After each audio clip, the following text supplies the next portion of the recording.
Hello everyone, welcome to my studio. This is Vet, and I have another really cool project to show you an interesting way to use shoulder pads. Yes, shoulder pads. As you can see, they come in all different sizes, colors, and shapes. These are three that I have done where you can see I decided to use an animal rather than a human face on mine, but you can put any design that you like. I just thought it would be kind of fun to show some different ways to use shoulder pads. I have another video that I'll show you yet another one to use for recycling. So what we're going to do first is, first of all, you look at the shoulder pad that you have, and I know you're out there and you have a bunch of them. You pull them out of old shirts, coats, or wherever you can find them, and you wash them. Wash them in the sewing machine like you would any other laundry product. These do not shrink, and they're very agreeable when you're adding paint to them, especially acrylic paint. And that's the paint that we're going to be using.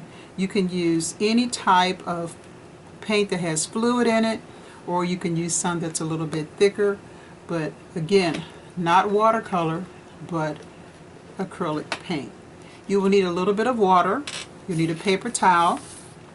You can use some markers too, but I'll show you some of the restrictions that you'll have when you're working with that. You'll need an assortment of brushes.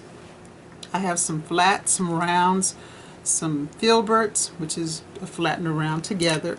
You're going to need some elastic, and I cut these about 10 inches long without stretching them. You can always make it bigger, but once you cut it, it's cut forever. Again, I have an assortment of pads, and then I'm going to decide which one do I want to use. When I am making a decision on what I'm going to put on mine, I always start with a piece of paper. That is critical in any kind of artwork that you do. Here I've drawn out a sketch, and I'll do it in a little bit darker so you can see it, because if I change my mind, all I have to do is erase it or flip it over and do it again. In this case, I'm going to do a cat because I kind of like that shape. You're going to transfer that image onto your shoulder pad, and I usually put it on the side that's curved out. When it's curved in, it's really hard to wrap it around your face, so you want it to take the shape of your face. Here you see I used a little red marker, because when you use your markers, you have to make sure that it doesn't bleed when you are drawing on it. And what I mean is, you put the line down and it begins to spread out. So that's one of the downsides of using a marker. But with the paint, you really won't have that issue. You will also need needle and thread. Depending on what color your mask is, that's the one that you can use. But it's going to be in the back, so it really won't make that much difference. So what I'm going to do now is take a little bit of paint, and I'm going to just outline. And because I'm using a lighter color, I can always go darker. But what this does, it puts it in place so that I know what lines I'm looking at. And again, you can make it whatever color you want, but this is just going to be your background color. So this gives me the shape of what I'm going to paint. I know that the nose will probably be a darker color, either black or brown, and I'm using my number 2 round brush. And I'm very quickly painting in the background.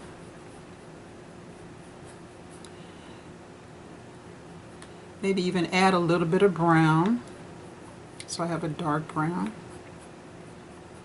And you can make this as detailed as you want.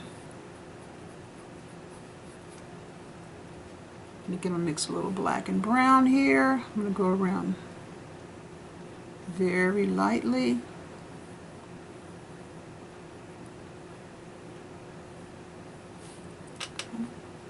Now, if you need to paint over a larger area, you just switch brushes, and you're going to use a filbert. or you can use a flat brush because it covers a broader area. So I'm going to add a little bit of white and just blend it as I go, blending it on the object. This way I can put shadows in as I'm painting. And you can often double dip and then just smooth it out as needed.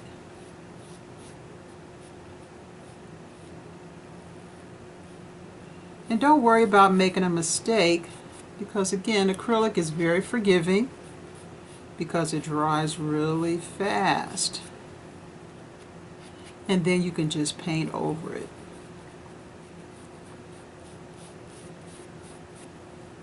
And you don't always have to have a black and brown or brown and white cat. You can make it whatever color that you want.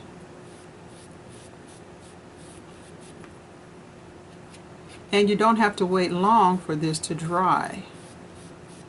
I'm only going to do a little bit here, just so you can kind of get the idea of how this works. Maybe add just a little bit of black.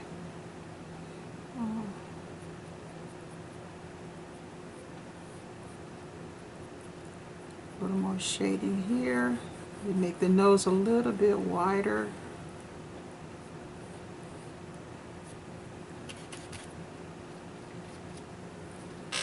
Put a little shadow underneath here.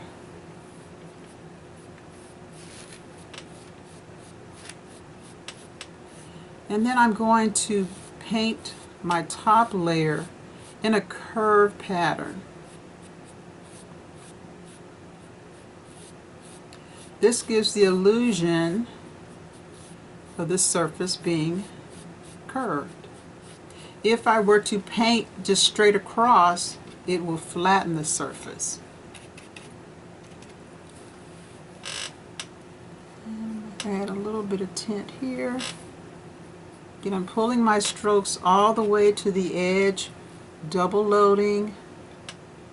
And you'll notice I'm not going to press hard, because I'm not sure how my paint is going to react, so I'm touching it very, very lightly, very lightly.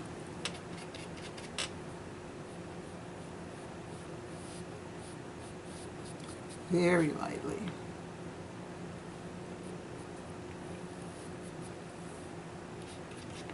And if I want to paint this, I can always put a tongue here, or this can be the actual chin. And again, I'm painting in the direction of the shape that I want to paint. Painting in a curve. And again, because I'm using a double load, that means two different colors, I'm able to get my shading right away. So say I want to make this to be straight down or come out like a curve. Again, it adds a little more dimension.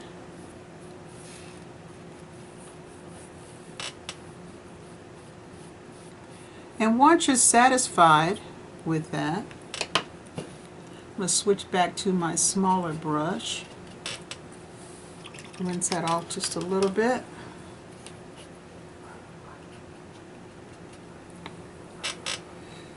I can go back in and decide ahead of time where I want my whiskers to be. And right now they don't show up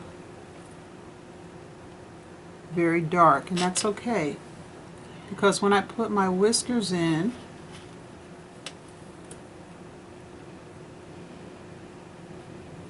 I will already know where my lines are going to be. This helps me to space it out ahead of time. And I'm just using a combination of a little bit of brown and a little bit of white. You can always go back and highlight more later on, but it doesn't really matter, because then you can decide, hey, I think I like that, or you know what, I want to add more. So you can add as many as you want.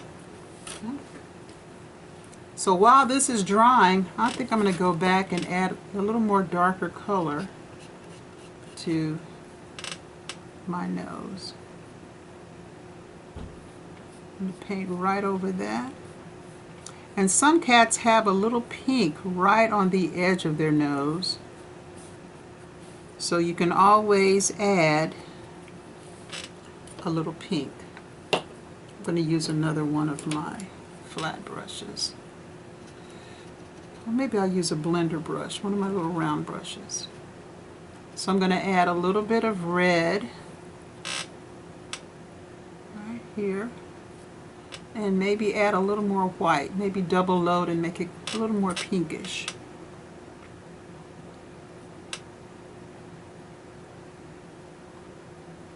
And because I'm painting on a dark color, it's going to come off a little more dark on the top. So I may have to add more than one layer. But again, you can decide just how you want that to happen. You put some white on here first, and then come back and add. Again, do as many details as you like. Okay. So I'm going to let this dry a little bit and show you another one that I'm working on, because I'll probably add more layers to this because I'm liking how that's shaping up. But as you can see, just with a few strokes, you can add some really good underpainting to your project. Here, I decided I would use a bright color. And I was trying to decide, well, what would go good with the bright color? Well, birds, to me, they always use bright colors. But the beak is going to be a really light yellow. So I'm going to use my flat brush. And because yellow is kind of translucent, that means it just doesn't show up very well. What I'm going to do is add a little bit of white to it so it's nice and bright. I used a marker to color in the inside of the beak.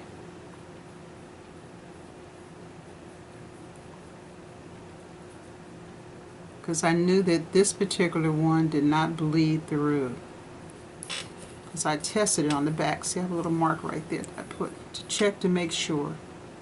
No one's going to see that side, so it doesn't really matter. But I can use a larger brush to paint this area.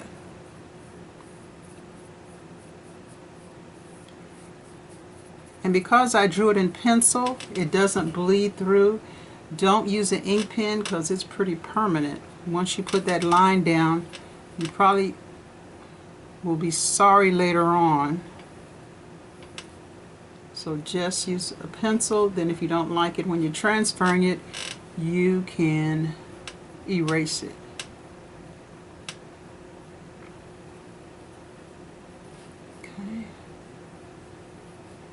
And again, I'm using a combination of white and yellow.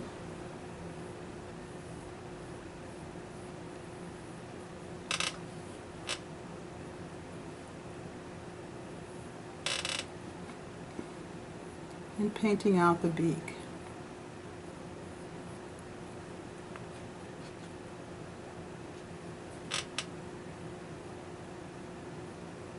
Now these different shoulder pads have different kinds of fabric depending on if you take it out of a blouse or a coat. Usually whatever color is on a blouse, that's the same color it's going to be on the shoulder pad, even if it's brightly colored.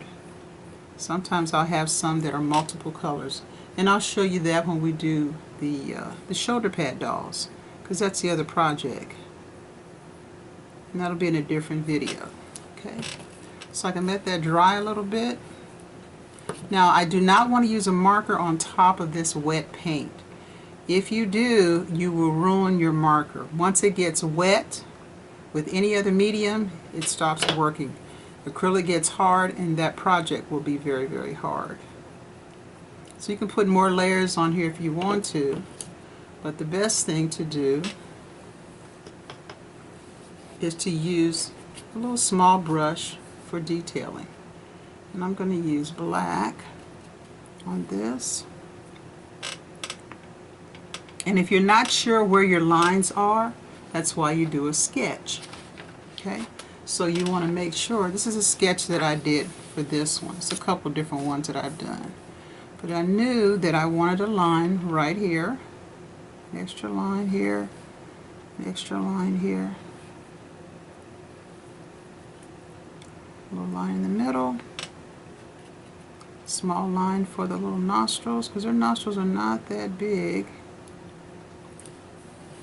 And you can always put some accent marks very lightly around the edge. Again, detailing is really kind of up to you how far you want to take this.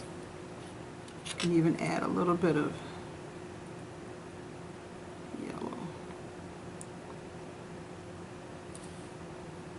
Give us a little shading under here. Okay. Tighten up this line right here. And even though I've used a marker, it doesn't hurt to go over it in acrylic paint too. So again, it's unlimited how you decorate yours. So have fun, get those shoulder pads out, and start painting. Until next time, this is Vet, and I'll see you soon. Bye.